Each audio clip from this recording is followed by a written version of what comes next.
আন্দোলনের শুরু থেকেই সামাজিক যোগাযোগ মাধ্যমের পাশাপাশি রাজপথেও সরব ছিলেন অভিনেত্রী আজমেরী হক বাঁধন। এরপর কয়েক মাস নিজেকে আড়াল করে নিয়েছিলেন, তবে আবারও সামাজিক মাধ্যমে সরব হয়েছেন তিনি। অভিনেতা ইরেশ জাকেরের বিরুদ্ধে হওয়া হত্যা মামলার ঘটনায় তীব্র প্রতিক্রিয়াও জানিয়েছেন এই অভিনেত্রী। মঙ্গলবার সকালে এক ফেসবুক পোস্টে বাঁধন জানান, কারো প্রশংসা কিংবা স্বীকৃতির প্রয়োজন নেই তার। যে যাই বলুক, নিজের অবস্থানে অটল থাকেন তিনি।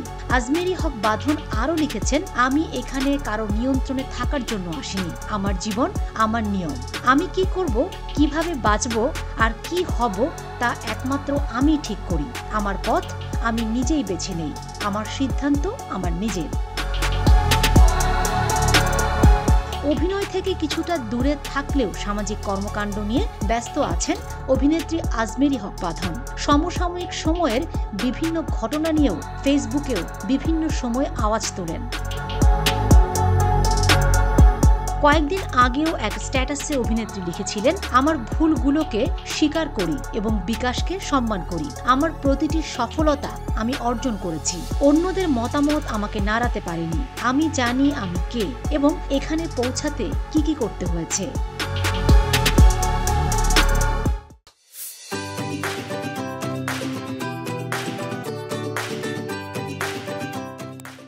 সর্বশেষ এই অভিনেত্রী বলেছেন, কোনো আফসোস নেই। প্রতিটি অভিজ্ঞতা আমার জন্য একটি শিক্ষা।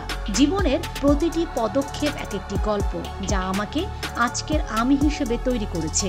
একই সঙ্গে আমি আমাকে আমার মতো করে গুছিয়েছি। এখনো তা চলমান এবং তা আমি চালিয়েই যাব। ব্যক্তি জীবনে তিনি সিঙ্গেল মাদার। একমাত্র সন্তানকে নিজের কাছে রেখেই বড় করছেন। জীবনে নানা ঝড় ঝাপটায় পড়েও কখনো ভেঙে পড়েননি, বরং প্রতিনিয়ত নতুন নতুন চ্যালেঞ্জ মোকাবেলা করে সামনে এগিয়ে গেছেন।